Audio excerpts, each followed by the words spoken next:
My best friend said, "You're too sensitive about everything," until her boyfriend did the same thing to her and she came crying to me. Brooke had been telling me this for months. When I got upset that my cousin Talia borrowed my car without asking and returned it with an empty tank, Brooke rolled her eyes. "It's just gas money. Why do you always make everything a big deal?" When I confronted my roommate Whitney for eating my labeled leftovers for the third time, Brooke sighed. "You're being dramatic. It's just food." The pattern was exhausting. Every boundary I tried to set, every frustration I voiced, Brooke dismissed as me being too sensitive, too emotional, too much. Meanwhile, her boyfriend Damien could do no wrong. When he showed up 2 hours late to her birthday dinner without calling, she made excuses. When he forgot their anniversary entirely, she laughed it off. "He's just not great with dates," she'd say. I bit my tongue, pointed out gently that maybe he should try harder. "You're projecting your trust issues onto my relationship," Brooke snapped. "Not everyone is as high maintenance as you." That stung, but I let it go because she was my best friend since freshman year. We'd survived bad roommates, worse boyfriends, and everything in between together. Then last Tuesday, Brooke called me at 11 p.m., sobbing so hard I could barely understand her. "Can you come over, please? I need you." I drove to her apartment in my pajamas,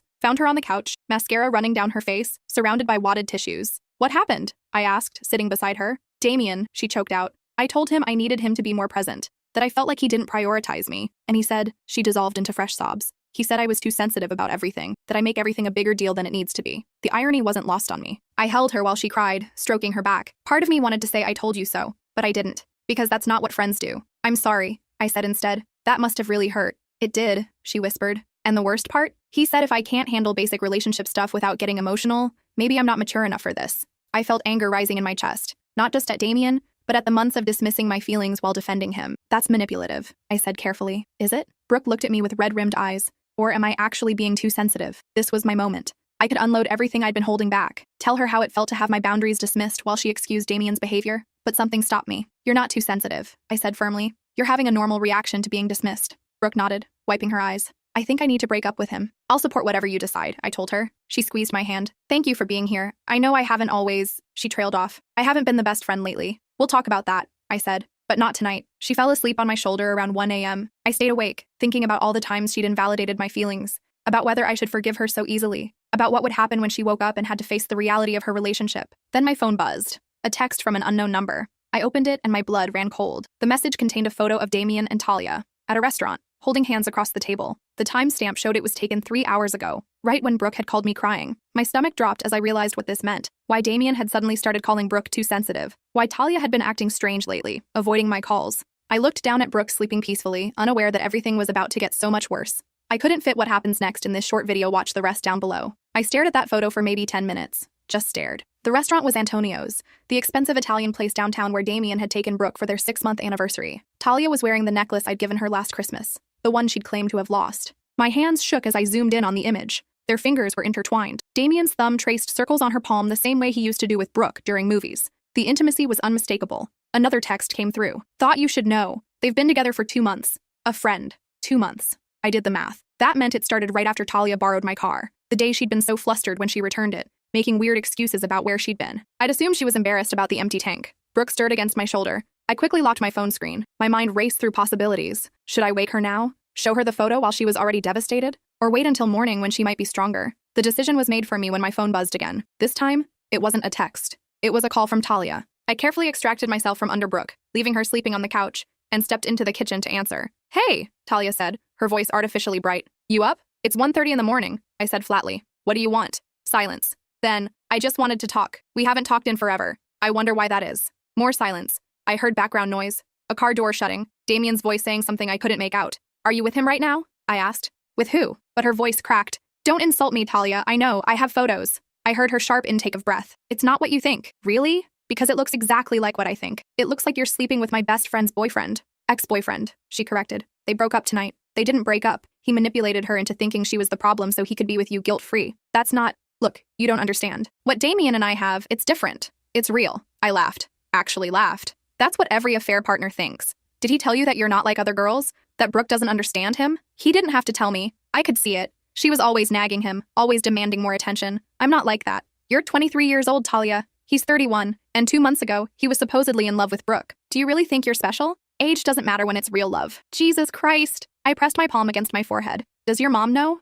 "Don't tell her," Talia said quickly. "Please, she wouldn't understand." "No, she probably wouldn't understand why her daughter became a homewrecker." "That's not fair. Brooke and Damien's relationship was already over. He told me they've been unhappy for months." "Is that what he told you?" I was pacing now, trying to keep my voice down. Because 2 weeks ago, Brooke was planning a surprise for their anniversary. She bought tickets to that comedy show he wanted to see. She was happy, Talia. She was in love with him. People can pretend. You're right. Damien's been pretending to be a decent human being this whole time. Talia's voice hardened. Why do you even care? You never liked him anyway. You were always trying to turn Brooke against him. I tried to point out that he treats her like garbage. Turns out I was right. Whatever. I didn't call to fight with you. Then why did you call? Another pause. I wanted you to hear it from me, before someone else told you. How considerate. Except I found out from a stranger who had the decency to send me proof. Who sent you photos? Her voice rose. Was it Kendall? That bitch has been trying to cause problems since... It doesn't matter who sent them. What matters is that they're real. I heard Damien in the background again. Is that her? Give me the phone. No, it's fine. I can handle... But there was rustling, and then Damien's voice filled my ear.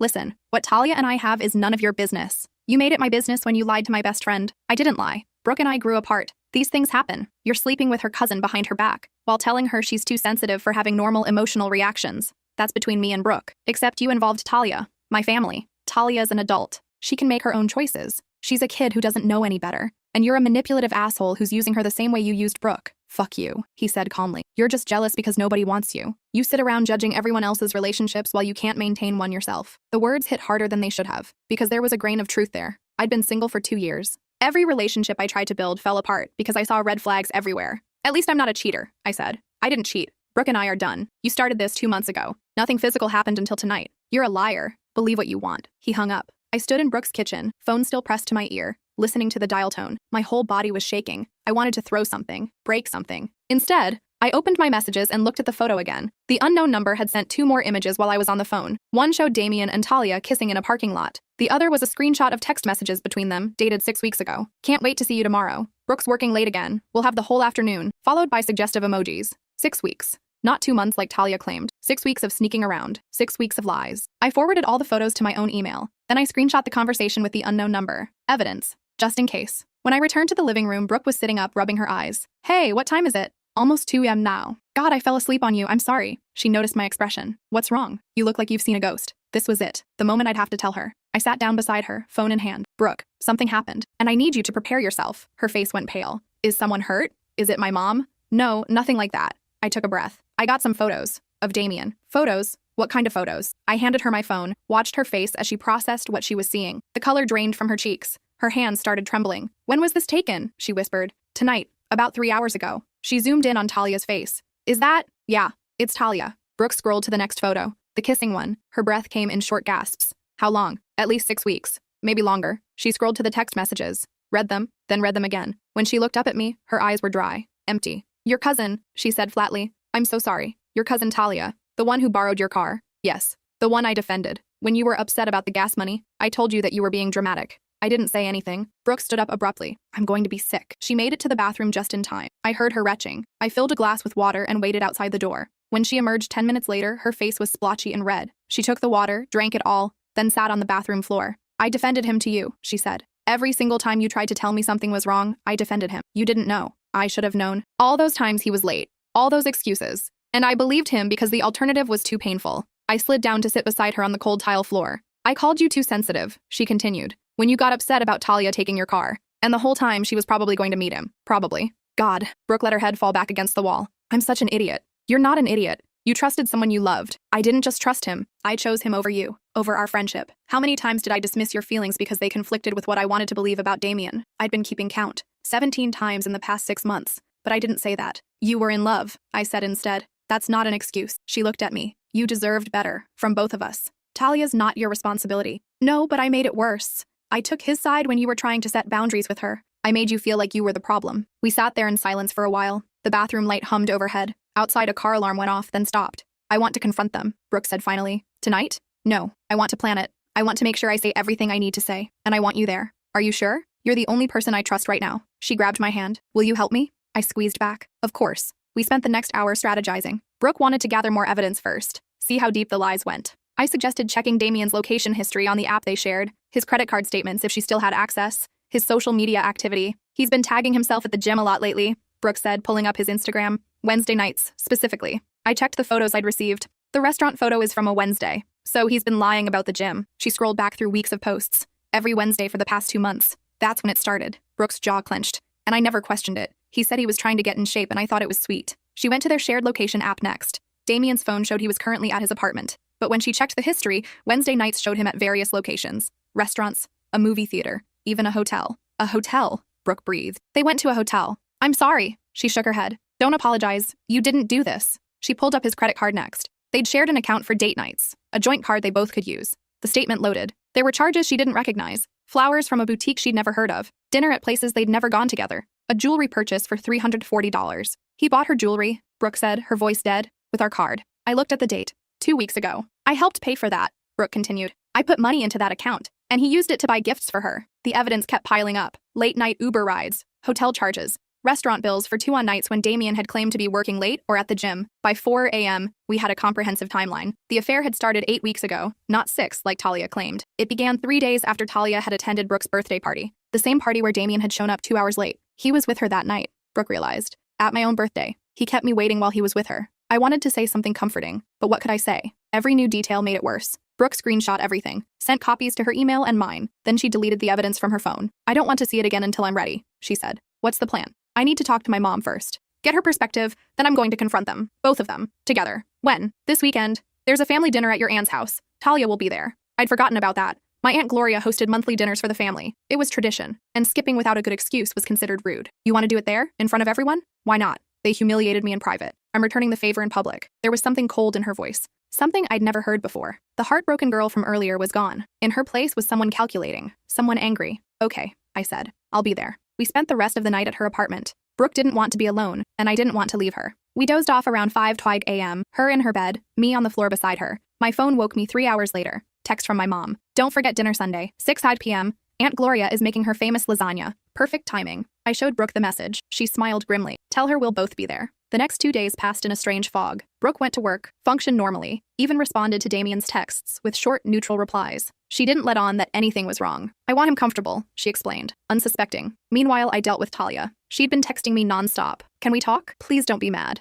I really care about him. I ignored all of it. On Saturday, she called. I let it go to voicemail. She called again and again. On the 4th attempt, I answered. What? Why won't you talk to me? She sounded genuinely hurt, as if she were the victim here. What exactly did you expect, Talia? That I'd congratulate you? I expected you to at least hear me out. I've heard enough. You're sleeping with your cousin's boyfriend. There's nothing else to understand. Ex-boyfriend. They broke up. Because of you. Because they weren't right for each other. I'm not the villain here. You're exactly the villain. You knew what you were doing. You went to her birthday party and smiled in her face while planning to steal her boyfriend. I didn't steal anyone. Damien made his own choice. He chose to cheat. It's not cheating if... Save it. I don't want to hear your justifications. Silence. Then, are you going to tell people? Why? You afraid of what they'll think? I'm afraid of you ruining this for me. For us. Damien and I are happy. Good for you. I hope it's worth it. It is. And eventually, everyone will understand. Even Brooke. I hung up. Blocked her number. Then I screenshot the call log and sent it to Brooke. She replied immediately. She's delusional. Completely. Tomorrow night is going to be therapeutic. I wasn't sure therapeutic was the right word, but I understood the sentiment. Sunday arrived.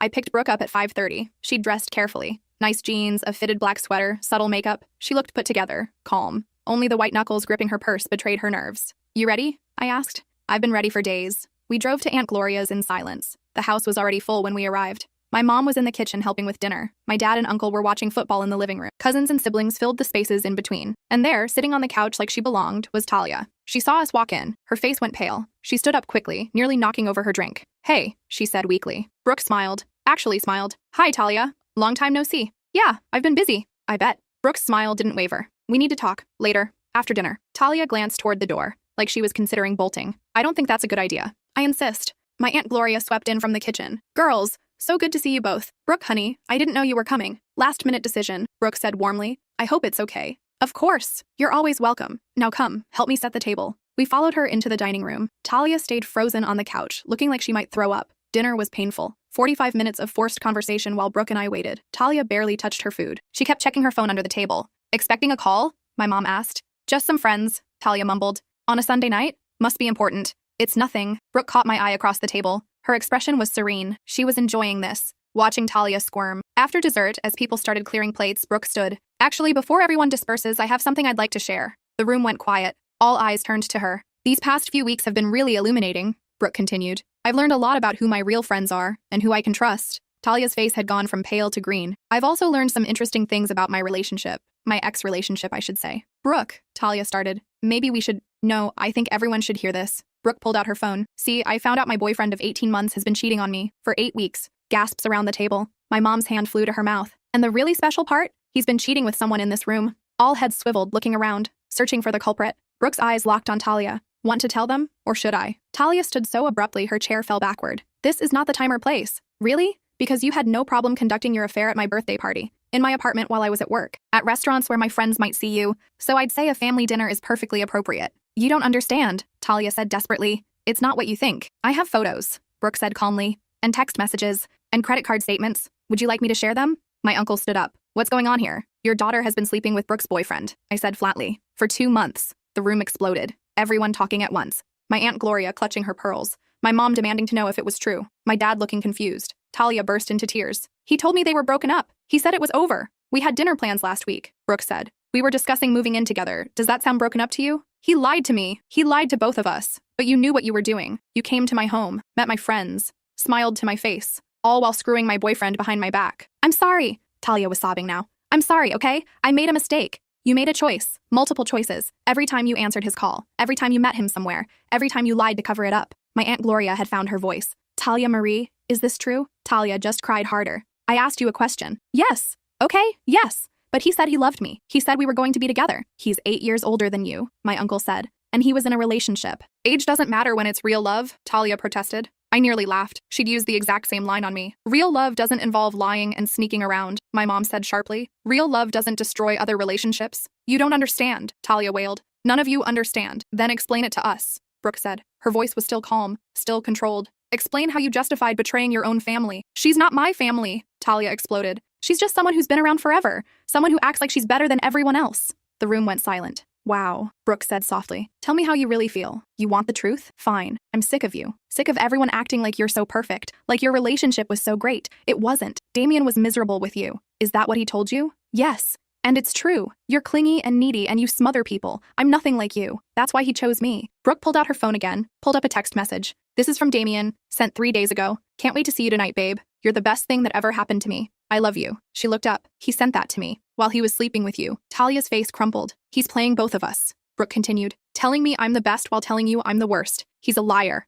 a cheater, and a manipulator. And you fell for it. He loves me, Talia insisted weakly. He doesn't love anyone but himself. Brooke pocketed her phone. But hey, maybe you're special. Maybe you're the one woman who can change him. Good luck with that. She turned to leave. I followed. Behind us, chaos erupted again. My aunt screaming at Talia. My uncle demanding answers. My mom trying to mediate. We made it to the car before Brooke broke down. She didn't cry. She just shook, her whole body trembling with suppressed rage and hurt. You did good, I said. I feel like I'm going to throw up. That's normal. Everyone saw me humiliated. Everyone saw you stand up for yourself. There's a difference. She leaned her head against the window. What now? Now you heal, and I'll be here for all of it. My phone started ringing. My mom. I ignored it. It rang again. My aunt. Ignored. Then my uncle. Then Talia. They're going to want explanations, Brooke said. They can wait. We drove to my apartment, ordered pizza, watched terrible reality TV. Around midnight, Brooke's phone lit up. A text from Damien. What the fuck did you do? Talia's hysterical. Her family is going insane. Did you seriously air our private business in public? Brooke showed me. I read it.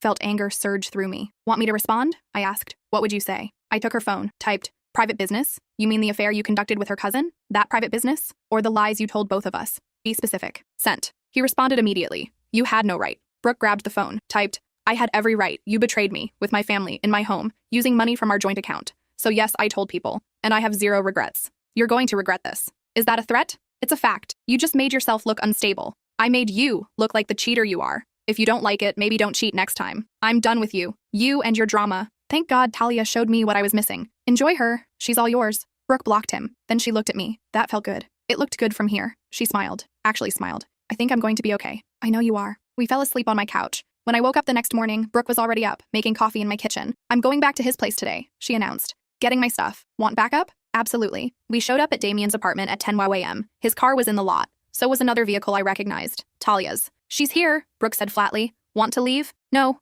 I want my things. We went up. Brooke used her key. The apartment was quiet. Then we heard it. Giggling from the bedroom. Female laughter. Brooke walked straight to the bedroom door. Opened it without knocking. Damien and Talia were in bed, scrambling to cover themselves. Damien's face went from shocked to angry in seconds. What the hell? You can't just barge in here? It's still my apartment, Brooke said calmly. My name is on the lease. Remember? I want you out. Now. I'm getting my things. Then I'm calling the landlord to have my name removed from the lease, which means you'll need to qualify for this place on your own. Good luck with that on a bartender's salary. Damien's face went red. You vindictive bitch. I'm not vindictive. I'm practical. Why would I pay rent somewhere I don't live? Talia had pulled the sheet up to her chin. She looked mortified. Brooke, I'm sorry. I never meant. Save it. Brooke turned to me. Help me pack? We spent the next hour gathering Brooke's belongings. Clothes, books, toiletries, photos she'd framed, kitchen items she'd bought. We worked methodically while Damien and Talia stayed in the bedroom, arguing in hushed voices. As we loaded the last box into my car, Damien appeared. I hope you're happy. I'm getting there, Brooke said. You ruined everything. Talia's family won't talk to her. Her mom is threatening to cut her off. All because you couldn't handle a breakup like an adult. I handled it exactly as it deserved.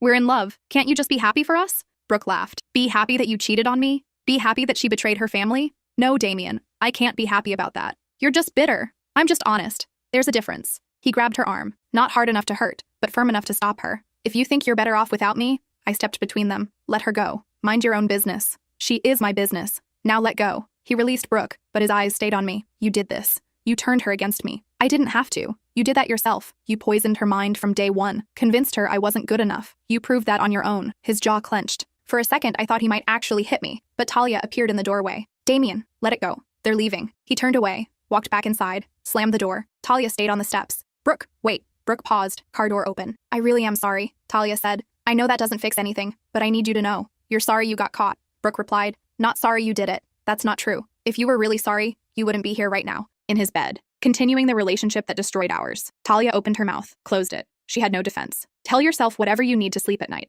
Brooke said. But don't pretend this is something it's not. You made your choice. Now live with it. We drove away. In my rearview mirror, I saw Talia standing on the steps watching us go. You okay? I asked. Yeah, I am. Brooke stared out the window. That's the weird part. I thought I'd be devastated, but I just feel free. That's good. He tried to make me feel crazy, like I was overreacting to everything, but I wasn't. My instincts were right. They usually are. We drove in silence for a while. Then Brooke said, I owe you an apology. You already apologized. No, I need to say this properly. She turned to face me. I dismissed your feelings for months. Made you question yourself. Took his side over yours. And I'm sorry. Really, truly sorry. Thank you. You tried to warn me. You saw what he was before I did. And instead of listening, I pushed you away. You were in love. It's hard to see clearly when you're in love. That's still not an excuse. You deserved better from me. You're here now. That's what matters. She squeezed my hand. I'm going to be a better friend. I promise. Over the next few weeks, Brooke proved it. When I got frustrated with Whitney eating my food again, Brooke backed me up. Helped me have a serious conversation about boundaries. When my boss made a passive-aggressive comment about my work, Brooke validated my feelings instead of telling me I was overreacting. And slowly, our friendship started to heal. Meanwhile, the fallout from Sunday dinner continued. Talia's parents had grounded her. At 23, they'd threatened to stop paying her car insurance and phone bill unless she ended things with Damien. She refused. Instead, she moved in with him, posted about it on Instagram. Sometimes the people who judge you the most are the ones who don't understand real love. Building a life with my person. The comments were brutal. Didn't you steal him from your cousin? How romantic. Nothing says true love like cheating. Girl, you're 23. This won't end well. I screenshotted some of them, sent them to Brooke. She laughed. Let her find out the hard way. Think he'll cheat on her too? Absolutely. Give it 6 months. She was wrong. It took 3. I got the call from a mutual friend, Kendall, who'd been the one to send me the original photos. You're not going to believe this. Try me. Damien's been messaging girls on dating apps while living with Talia. You're kidding. I have screenshots. Want me to send them? Obviously. The photos showed Damien's profile on 3 different apps. Single and ready to mingle. Just moved to town and looking to meet new people. Casual drinks? Let's see where it goes. His profile photos were recent, taken in the apartment he shared with Talia. Has anyone told her? I asked. I don't know. I figured you'd want to know first. I thanked her, hung up, stared at my phone. Part of me wanted to tell Talia, warn her. But another part remembered how she'd dismissed my concerns, how she'd claimed their love was different, special. I called Brooke, sent her the screenshots. Wow, she said. That was fast. What do you think? I think she made her bed. Should we tell her? Long pause. Forward everything to me. I'll handle it. 2 hours later, Brooke texted. Done. What did you do? Sent the screenshots to Talia, along with a message. He's doing to you exactly what he did to me. But hey, maybe you're special. I laughed despite myself. Talia didn't respond to Brooke, but she must have confronted Damien because by that evening, her Instagram had been scrubbed of all couple photos. The bio no longer mentioned being in a relationship. The next morning, she posted a long caption. Sometimes we invest in people who don't deserve us. Sometimes we ignore red flags because we want to believe in love. I'm learning that actions matter more than words, and that being alone is better than being with someone who makes you feel alone. No mention of Damien, no apology to Brooke, just vague wisdom that made her sound like the victim. Comments poured in. You deserve better, queen. His loss. Men ain't shit. She's actually getting sympathy, I told Brooke. Of course she is. People love a redemption arc. Doesn't it bother you?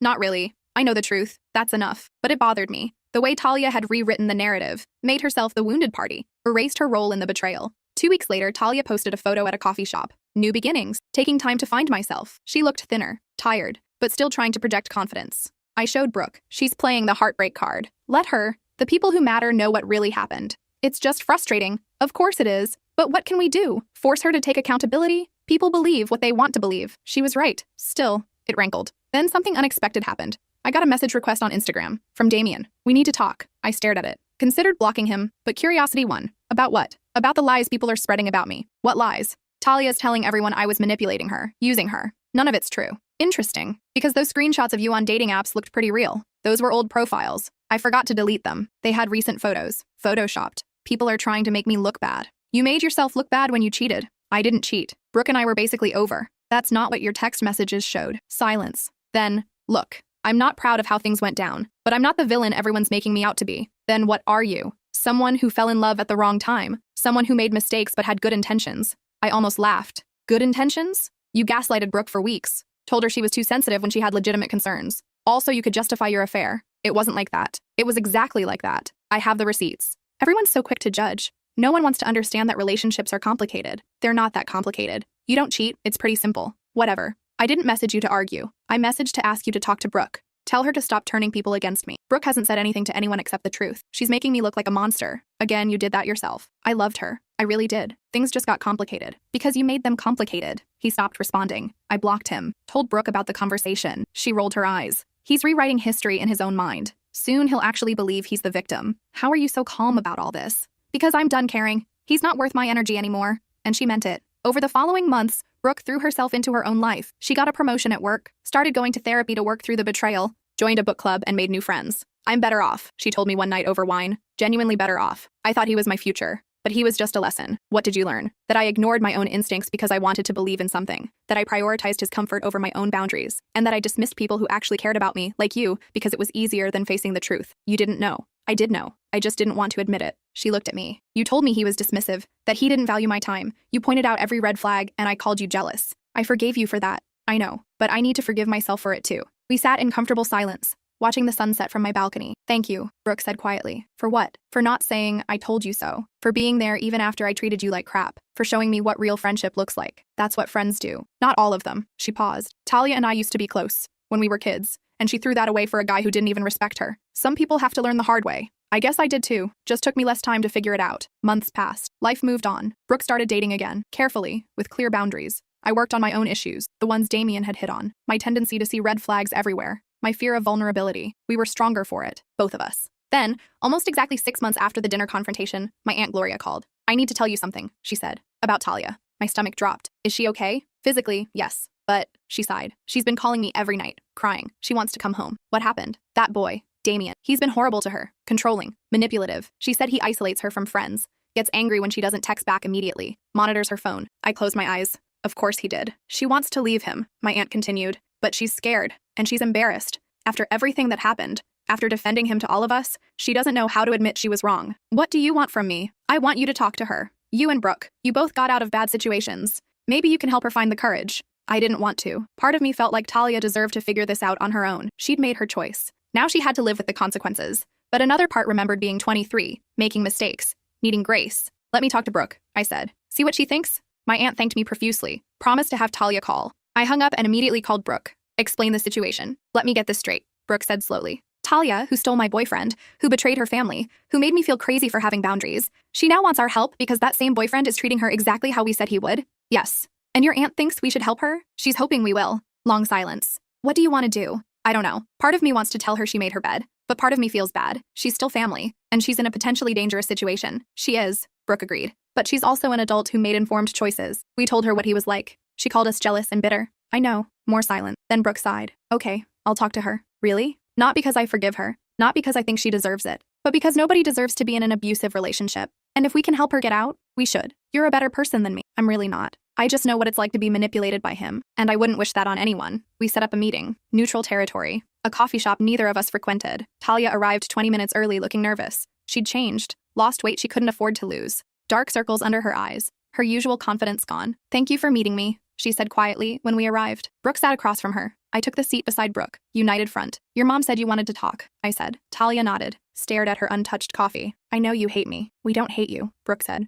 We're disappointed. There's a difference. I'm sorry for everything. I know it doesn't mean much now, but I need you to know. What changed? I asked. Everything. Talia's voice cracked. He's not who I thought he was. He's not who he pretended to be. He's exactly who we told you he was, Brooke said. Not unkindly, but firmly. I know, okay? I was stupid. and young, and I wanted to believe I was special. You are special, I said. Just not to him. Talia started crying. Not the dramatic sobbing from the dinner. Real, painful tears. He checks my phone every night, reads all my messages, got angry when I went to lunch with a friend from work because I didn't ask permission first. Brooke and I exchanged glances. He tells me I'm lucky he stayed with me after everyone found out, that no one else would want me now. She wiped her eyes. And maybe he's right. He's not, Brooke said firmly. That's what manipulators do. They break you down so you think you need them. I'm so ashamed, Talia whispered. Everyone was right. My parents, my friends, you, and I defended him anyway. Why are you still with him? I asked. I'm scared. Every time I try to leave, he either gets angry or cries. Says he'll change. Promises it'll be different. And I believe him because I want to believe him. That's the cycle, Brooke said. I know. I lived it too. Talia looked up, surprised. You did? He did the same things to me. Not as extreme, but the pattern was there, making me feel like my concerns were invalid, like I was the problem. I thought you were just dramatic. That's what he told me. Of course he did. That's part of the manipulation. Make the new partner think the old partner was crazy. Make you think you're different. Better. But I'm not. Fresh tears. I'm exactly the same. He treats me the same way he treated you. I just couldn't see it before. We sat there while Talia cried. Brooke pushed a napkin across the table, waited for her to compose herself. Do you want to leave him? Brooke finally asked. Talia nodded. But I don't know how. We live together. All my stuff is there, and I'm scared of what he'll do. You need a plan, I said. A safety plan. We spent the next 2 hours helping her strategize. When to leave, how to pack, where to go, who to call for help. Brooke even offered to be there, to help move her things while Damien was at work. You'd do that? Talia asked. After everything? I wouldn't do it for you, Brooke said honestly. I'd do it because no woman should have to escape an abusive relationship alone. Talia broke down again. I'm so sorry. I know I keep saying it, but I am. I destroyed your relation, hurt my family. And for what? For this?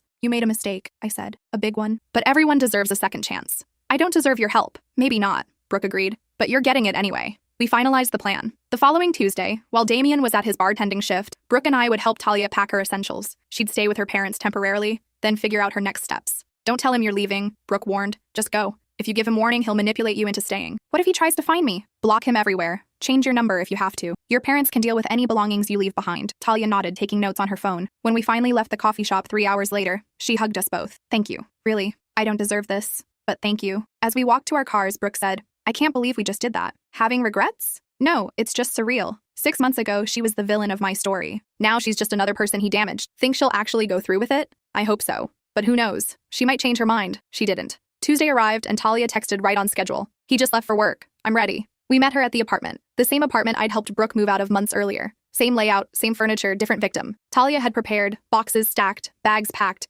She moved efficiently, like she'd been planning this for weeks. Just the essentials, she kept saying. I don't want anything that reminds me of him. We loaded my car in under an hour. As we did a final sweep, I noticed photos on the refrigerator. Damien and Talia smiling, happy, the same way he'd looked with Brooke. Leave them, Talia said, following my gaze. Let him remember what he lost. We drove her to her parents' house. Her mom was waiting on the porch, crying with relief. Her dad stood behind her, jaw clenched. As Talia hugged her parents, her dad approached us. Thank you for helping her, for being bigger people than you needed to be. Nobody deserves what Damien does to people, Brooke said simply. Inside, Talia's room looked exactly as she'd left it months earlier. Posters from high school, trophies from soccer, a life she'd abandoned for a man who didn't value her. I'll be okay, she told us as we said goodbye. I have to be. We drove away as the sun set, orange and pink streaking across the sky. That felt good, Brooke said. Helping her? Proving I'm not who Damien said I was. He called me vindictive, bitter, too sensitive. But I just helped the woman who betrayed me escape the same situation I escaped. That's not bitter. That's growth. You're pretty incredible, you know that? She smiled. We both are. Over the next few weeks, Talia stayed quiet. No social media posts, no public statements, just silence as she healed. Then, 3 weeks after her escape, she posted something. A photo of her and her mom, hiking. The caption read, "Sometimes the hardest thing and the right thing are the same thing. Thank you to everyone who helped me find my way back, especially to those I didn't deserve help from. You know who you are." The comments were supportive. Proud of you. Growth looks good on you. Sometimes we have to lose ourselves to find ourselves. Brooke showed me. Think that's about us? Probably. Weird, right? Being thanked for helping someone who hurt us. Weird, but good. Another month passed. Brooke went on a third date with a guy named Connor who actually showed up on time and remembered her coffee order. I started therapy to work on my trust issues. We had weekly dinners, just the two of us, rebuilding what had been damaged. Then Talia called me. Not texted. Actually called. Hey, she said nervously. I know this is random, but I wanted to ask if you and Brooke wanted to get coffee sometime. Not to talk about Damien or anything, just to, I don't know, start over? I didn't answer immediately. It's okay if you don't want to, she rushed on. I understand, I just thought maybe, let me ask Brooke, I interrupted. I'll let you know. I presented it to Brooke that evening. Her initial reaction was skeptical. Start over? Like pretend nothing happened? I think she means move forward. Not forget, but forgive. I don't know if I can do that. You don't have to. I just wanted to tell you she asked. Brooke thought about it for several days. Finally, she said, okay, 1 coffee, but I'm not promising anything beyond that. We met the following week. Same coffee shop as before. Talia brought a letter. I wrote everything down, she explained, because I knew I'd forget things or get too emotional. So please, just let me read this. Then we can talk. Brooke nodded. Talia unfolded the paper. Her hands shook. Dear Brooke and cousin, I'm not going to ask you to forgive me because I'm not sure I deserve forgiveness. What I did was inexcusable. I knew you were dating Damien. I knew I was betraying family. I knew I was being selfish. But I did it anyway because I wanted to believe I was special. That what we had was different from what you had with him. I was wrong. About everything. Damien told me you were controlling. That you made him feel trapped. That I was setting him free. I believed him because it made me feel less guilty about what we were doing. But the truth is, you weren't any of those things. You were just dating someone who didn't deserve you. And I was too blinded by my own ego to see that I was doing the exact same thing you'd done. Falling for his lies, making excuses for his behavior, ignoring red flags because I didn't want to admit I'd made a mistake. When I moved in with him, I thought I'd won some prize. But all I won was a front row seat to the same manipulation you'd experienced. He isolated me from my friends, controlled my money, made me feel like I was lucky he stayed with me after I'd ruined his relationship with you. He turned me into someone I didn't recognize. Someone small and scared and constantly apologizing for existing. You both showed me what real friendship looks like. When I had nowhere to turn, when I'd burned every bridge, when I didn't deserve anyone's kindness, you helped me anyway. Not because you liked me, not because you'd forgiven me, but because it was the right thing to do. I'm working on becoming someone worthy of that kindness. I'm in therapy. I'm rebuilding relationships with my family. I'm learning to trust my own judgment again. I don't expect us to be friends. I don't even expect you to like me, but I wanted you to know that you saved my life, both of you. And I will spend the rest of my life trying to pay that forward. She folded the letter, looked up with tears in her eyes. Silence settled over the table. Finally, Brooke spoke. Thank you for saying all that, for owning your part in what happened. Talia nodded, wiping her eyes. I'm not ready to be friends, Brooke continued. I might never be ready for that, but I can be civil.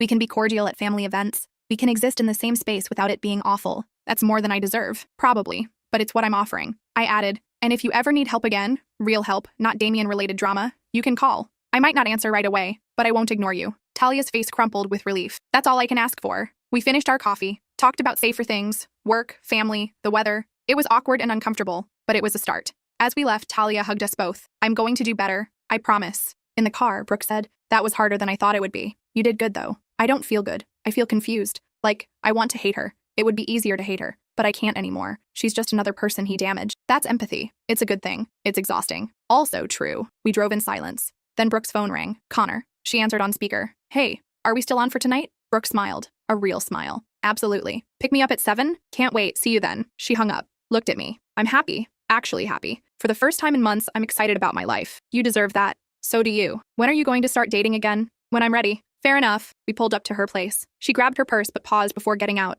Thank you, she said, for everything. For calling me out when I was dismissing your feelings, for being there when Damien showed his true colors, for helping me see that I deserved better. You would have figured it out eventually. Maybe. But it would have taken longer without you. She squeezed my hand. You're the best friend anyone could ask for. Right back at you. She went inside to get ready for her date. I drove home thinking about the past year, about betrayal and forgiveness, about boundaries and growth, about the difference between being too sensitive and standing up for yourself. My phone buzzed. Text from an unknown number. I froze. Last time I got a text from an unknown number, it was photos of Damien and Talia. I opened it hesitantly. Hi, this is Kendall, the one who sent you those photos. Just wanted to check in. I heard Talia left Damien. Is she okay? I relaxed. Replied, she's safe, with her family. Thanks for checking. Good. He's already on the apps again, looking for his next victim. Of course he was. Thanks for the heads up. Anytime. We gotta look out for each other. I saved her number. She was right. We did need to look out for each other. 6 months later, Brooke and Connor were talking about moving in together. Talia had enrolled in community college and was studying social work, hoping to help other women escape abusive relationships. I'd gone on a few dates with someone from my gym. Nothing serious yet, but promising. At Thanksgiving, we all ended up at Aunt Gloria's again. The first family gathering since the infamous dinner. Talia arrived late, nervous, but she'd brought homemade pie,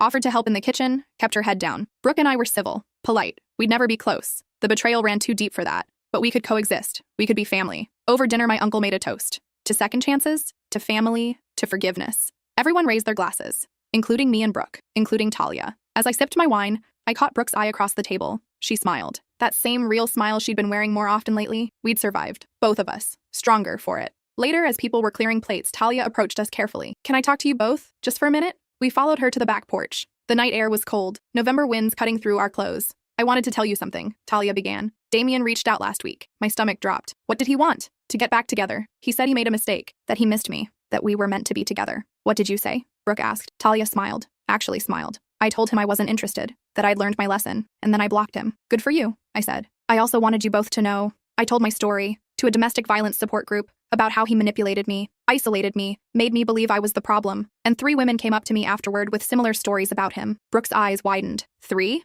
At least, probably more. He has a pattern. Find someone young and insecure, love bomb them, then slowly break them down. I was just another name on a long list. Did you report it? I asked. There's nothing to report legally. He never hit me, never threatened me outright, just made my life a psychological nightmare. But I did warn those women, told them to stay away from him. That took guts, Brooke said. I learned from the best. Talia looked at us. You showed me what it means to help people even when they don't deserve it, to be strong enough to do the right thing. I'm trying to pay that forward. Brooke nodded slowly. Keep doing that. Help people. Warn people. Don't let him create more victims. I won't. I promise. We stood there in the cold for another minute. Then Talia said, I should get back inside, but thank you for tonight, for not making this weird. We're not friends, Brooke said, but we're not enemies either. That's enough. That's more than enough. Talia went back inside. Brooke and I stayed on the porch. She's different, I observed. People can change when they want to, when they put in the work. Do you forgive her? Brooke thought about it. I'm working on it. Some days are easier than others, but I think eventually, yeah, I'll forgive her. Not because she deserves it, but because holding on to anger only hurts me. That's very mature of you. Therapy helps, she laughed. Also, being genuinely happy makes it easier to let go of the past. Connor's that great. Connor's amazing. But it's not just him. It's everything. My job, my friendships, my life. For the first time in years, I feel like I'm exactly where I'm supposed to be. I'm happy for you. Your turn next. Maybe. We'll see. We went back inside, rejoined the party, ate pie, laughed with family, acted normal, because that's what we were now. Normal, healed, moving forward. As I drove home that night, I thought about everything that had happened. About Brooke calling me too sensitive while defending Damien, about the dramatic confrontation at dinner, about helping Talia escape, about all of us learning and growing and becoming better versions of ourselves. It wasn't the ending I'd expected a year ago, but it was the right one. My phone buzzed. Text from Brooke. Thank you for being stubborn about boundaries, for not letting me dismiss your feeling, for being right even when I didn't want to hear it. Love you. I smiled. Texted back. Love you too. Now go enjoy your night with Connor. Already am. He made dinner. Actual dinner. Like with vegetables and everything. Keeper? Absolutely. I pulled into my parking spot. Sat in the car for a minute letting the heat run. A year ago, I'd felt crazy, gaslit, dismissed. My boundaries had been treated as character flaws, my concerns as overreactions. But I'd been right. About Damien. About the importance of standing up for yourself. About trusting your instincts even when people you love tell you you're wrong. And now everyone else could see it too. Sometimes being too sensitive is just being the first person to notice something's wrong. Sometimes making everything a big deal is actually having standards. Sometimes the problem isn't your feelings, it's the people who want you to ignore them. I learned that the hard way. So did Brooke. And so did Talia. But we learned it. That's what matters. I got out of the car, went inside, made tea, settled onto my couch with a book. My phone buzzed one more time. Unknown number. I almost ignored it, but something made me check. Hi, this is Lauren. I met Talia at the support group. She said you might be willing to talk to me about leaving my boyfriend. He does the same things her ex did. I'm scared. Can you help? I stared at the message, thought about everything I'd been through, everything I'd learned. Then I typed, of course. When can you talk? Because that's what we do. We help, we warn, we support. We refuse to let manipulators win. I spent the next hour on the phone with Lauren, gave her the same advice we'd given Talia. Make a plan. Document everything. Don't tell him you're leaving. Thank you, she said when we finished. I've been trying to leave for months. Everyone said I was overreacting, that I should try harder. You're not overreacting, I said firmly. Trust your instincts. That's what Talia said you'd say. She's right. After we hung up, I texted Talia. Lauren called. I'm helping her. Thank you for giving her my number. Thank you for showing me how to pay it forward. I went to bed that night feeling purposeful. Like everything I'd been through, all the pain, all the betrayal, all the fighting for my own boundaries, had led to this, to helping other women stand up for themselves. The next morning, I woke to more messages. 3 women from the support group, all asking for help, all trying to leave toxic situations. I spent my Saturday making calls, offering advice, connecting people to resources. By evening, I'd helped 4 women make plans to leave abusive partners. Brooke called as I was making dinner. I heard you spent the day helping women leave bad relationships. Talia told you? She posted about it on the support group page. Said you were a lifesaver. I'm just doing what you did for her. We should formalize this, Brooke said thoughtfully. Start something official, a network for women who've been through this, who can help others get out. Like what? I don't know yet, but I'll figure it out. Want to help? Obviously. We spent the next few months building it, a website, a hotline, a network of volunteers, all women who'd escaped toxic relationships and wanted to help others do the same. Talia joined as a volunteer. So did Kendall. So did Lauren and the other women from the support group. We called it Trust Your Instincts, a resource for women who'd been told they were too sensitive, too dramatic, too much. Women who needed permission to believe their own experiences. The response was overwhelming. Within 2 months, we'd helped over 50 women make safety plans. Within 6 months, that number tripled. Local news picked up the story. Former victims help others escape abuse. We did an interview, Brooke, Talia, and I, sitting together telling our stories. I was told I was too sensitive, Brooke said. When I questioned my boyfriend's behavior, he made me feel crazy. It wasn't until my best friend showed me proof that I realized I'd been right all along. I was the other woman, Talia admitted. I thought I was special. But I was just another victim of the same manipulation. When I tried to leave, I didn't know how. These women saved my life. We all saved each other, I said. That's the point. Women have been told forever that their feelings don't matter, that they're overreacting. But our feelings are usually telling us exactly what we need to know. We just need to learn to trust them. The interview went viral. Comments poured in from women sharing similar stories. I thought I was the only one. This happened to me too. Thank you for speaking up. We expanded, created support groups in 3 cities, trained more volunteers, partnered with domestic violence shelters. A year after the infamous dinner, we held our first fundraiser. Over 200 people attended, including Talia's parents, who donated money to the cause, including Connor, who'd helped build our website, including Kendall, who'd created our social media presence. Even Whitney, my former roommate who used to eat my leftovers, showed up. I'm sorry for dismissing your boundaries, she said. I didn't understand what a big deal it was until I read your story. Thank you, I said, genuinely surprised. The fundraiser raised $30,000, enough to keep our hotline running for a year, enough to help hundreds more women. As the night wound down, Brooke, Talia, and I stood together, watching people mingle and share their stories. We did this, Brooke said softly. We turned something terrible into something meaningful. We did, Talia agreed. And I'm so grateful. For second chances, for forgiveness, for being given the opportunity to be part of something bigger than myself. I looked at them both, my best friend who'd learned to listen, my cousin who'd learned to take accountability. We'd all grown, changed, become better. You know what the best part is?